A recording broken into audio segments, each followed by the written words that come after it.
اس خاتون نے اسے حیرت سے دیکھا اور پھر اسے فالتو کپڑوں کا ایک جوڑا تھما دیا۔ اب اس کا رخ واش روم کی طرف تھا۔ اس نے میک اپ اتارا، کپڑے تبدیل کر کے اپنی سیٹ پر آئی تو ایک خاتون نے اسے سفید مراکشی حجاب اور ٹوپی دے دی۔ اس نے اسے پہن لیا، میکات آئی اور گزر گئی۔ اب سلمیٰ ایک نئے روپ میں تھی۔ جہاز جدہ ایئرپورٹ پر اترا تو آواز آئی، سلمیٰ خاتون سے گزارش ہے کہ وہ آگے آ جائیں۔ اس کے ساتھ وی آئی پی سلوک ہوا اور اسے خاص پروٹوکول دیا گیا کیونکہ اس کا گاہک کوئی بہت ہی امیر کبیر شخص تھا جس نے پہلے سے انتظام کروا رکھا تھا۔ ہوائی جہاز سے سب سے پہلے اترنے والی سلمیٰ ہی تھی۔ نیچے اتری، امیگریشن اور سسٹم سے فارغ ہوئی تو انتہائی خوبصورت اور ایک قیمتی گاڑی اس کے استقبال کے لیے موجود تھی۔ گاڑی میں بیٹھی تو گاڑی کا رخ ہوٹل کی طرف تھا۔ اس کا کمرہ پہلے سے بک تھا۔ کمرے میں گئی تو وہ بیڈ پر لیٹ گئی۔ لمبے سفر کی وجہ سے اسے آرام کی ضرورت تھی۔ وہ فوری سو گئی۔ اس نے خواب دیکھا کہ ایک شخص اپنے دائیں ہاتھ میں فانوس لیے کھڑا ہے۔ فانوس سے نور بکھر رہا ہے، نور سے دور دور تک روشنی پھیلی ہوئی ہے۔ اس شخص کے بائیں ہاتھ میں آگ کا شعلہ ہے جس سے اس کے جسم کے ایک حصے کو جلایا جا رہا ہے۔ سلمیٰ ہڑبڑا کر اٹھی بیٹھی۔ اسے بڑا ڈر لگ رہا تھا۔ خواب بڑا واضح تھا۔ اس کے سامنے دونوں راستے تھے، خیر اور شر کا راستہ، ایک ہدایت کا، دوسرا ظلمت کا راستہ۔ اس نے آنکھیں بند کر کے اپنی سابقہ زندگی پر غور کیا۔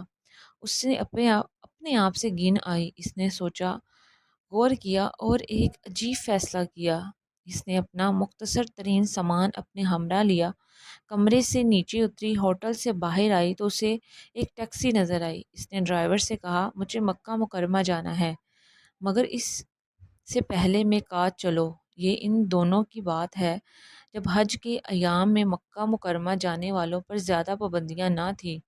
ٹیکسی ڈرائیور اسے میقات پر لے گیا۔ میقات پر پہنچ کر اس نے غسل کیا، وضو کر کے احرام باندھا، حج کی نیت کی اور تلبیہ بلند کیا۔ اللہم لبیک کہتی ہوئی ٹیکسی پر سوار ہوئی۔ مکہ مکرمہ میں داخل ہوئی تو اس کی زبان پر لبیک کی صدائیں جاری تھیں، آنکھوں سے آنسوؤں کی ندیاں بہہ رہی تھیں۔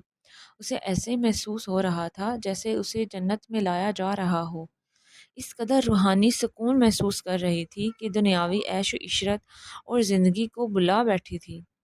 کعبہ شریف میں داخل ہوئی، طواف کیے، 7 چکر لگائے، سچے دل سے توبہ کی، یا اللہ مجھے معاف کر دے، مجھے گناہوں کے کیچڑ سے نکال دے۔ یا اللہ یہ تیرا مجھ پر خاص کرم ہوا ہے کہ میں اس گندگی سے نکل کر عرش بری پر سفر کر رہی ہوں۔ آنسوؤں اس کی آنکھوں سے جاری تھے۔ مقام ابراہیم پر آئی، 2 رکعت نفل پڑھنے کے بعد زمزم پیا، ایسا لگا کہ اس کی تمام روحانی اور جسمانی بیماریاں زائل ہو گئی ہیں۔ اب اس کا رخ صفا کی طرف تھا۔ اس نے صفا اور مروہ کے درمیان چکر لگانے شروع کیے۔ جب چھٹے چکر میں تھی تو اسے اپنی بصارت پر اعتبار نہ آیا۔ اچانک اسے بریگیڈیئر عبدالعزیز صحیح کرتا نظر آیا۔ یہ وہی بریگیڈیئر عبدالعزیز تھا جس کا اس نے مراکش سے دوسرے شہر ٹرانسفر کروا دیا تھا، کیونکہ ایک دفعہ یا کسی وزیر سے ملنے گئی تو راستے میں بریگیڈیئر عبدالعزیز نے اسے روک لیا کہ آپ اس وقت وزیر کے کمرے میں نہیں جا سکتی کیونکہ یہ غیر قانونی ہے۔ سلمیٰ نے اسے سب کچھ بتایا کہ مجھے وزیر نے بلایا ہے، لیکن اس نے سلمیٰ کو اندر نہ جانے دیا۔ کافی دیر بعد وزیر اپنا منہ لپیٹے خود باہر آیا اور اسے لے کر اپنے ساتھ چلا گیا۔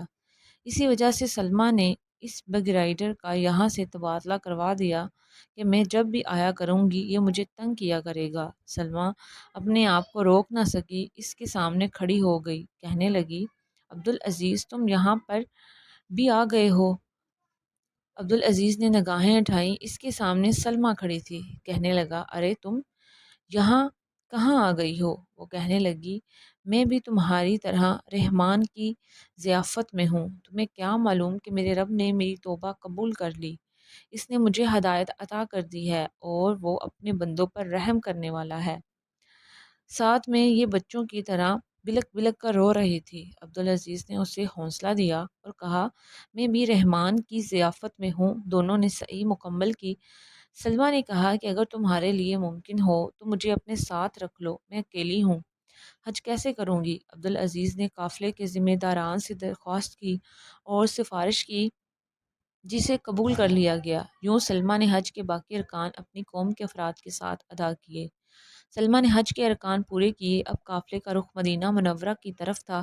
سلمہ بھی مدینہ پہنچ گئی۔ عبدالعزیز سلمہ کو دیکھتا رہا، اس کا انداز بالکل بدل گیا تھا۔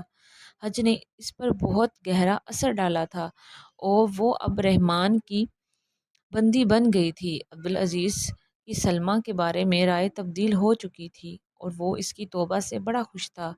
سلمہ نے اسے جدہ ایئرپورٹ سے اترنے کے بعد سارے واقعات سنائے۔ سلمہ نے عبدالعزیز سے کہا کہ میرے پاس مراکش میں خاصی دولت ہے جو میں نے غلط کاموں سے کمائی ہے، میں چاہتی ہوں اسے اچھے کاموں میں لگا دوں، اور ساتھ ہی اس نے رونا شروع کر دیا۔ شاید اللہ تعالیٰ میری بخشش کر دیا گے، تم میری مدد کرو گے؟ عبدالعزیز نے کہا ہاں، ایک شرط پر۔ وہ کیا؟ سلمہ بولی۔ عبدالعزیز نے کہا یہ کہ تم ہمیشہ کے لیے میرے دامن سے وابستہ ہو جاؤ۔ سلمہ نے لمحہ بھر سوچا، سر تسلیم خم کر دیا اور کہا ہاں، میں اپنے آپ کو اپنے خاوند کے طور پر قبول کرتی ہوں آپ کو۔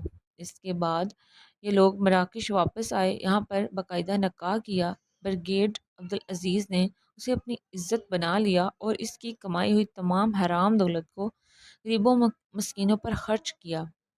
اشفاق احمد صاحب فرماتے ہیں کہ اللہ تعالیٰ جب کسی کو ہدایت دینے پر آئے تو وہ چاہے کسی بھی حال میں ہو، اللہ اسے غلاظت سے اٹھا کر پھولوں کی سیج پر بٹھا دیتا ہے، گمراہی سے نکال کر صراط مستقیم پر چلا دیتا ہے۔ اشفاق احمد صاحب فرماتے ہیں انسان صرف ایک قدم اس کی طرف بڑھا کر تو دیکھے، وہ جو پوری دنیا کا مالک ہے، جو 18,000 مخلوقات کا پیدا کرنے والا ہے، جس نے زمین و آسمان بنائے، اور وہ اس شخص کے بڑھتے ہوئے ایک قدم سے خود 40 قدم بڑھا کر اس کا استقبال کرتا ہے۔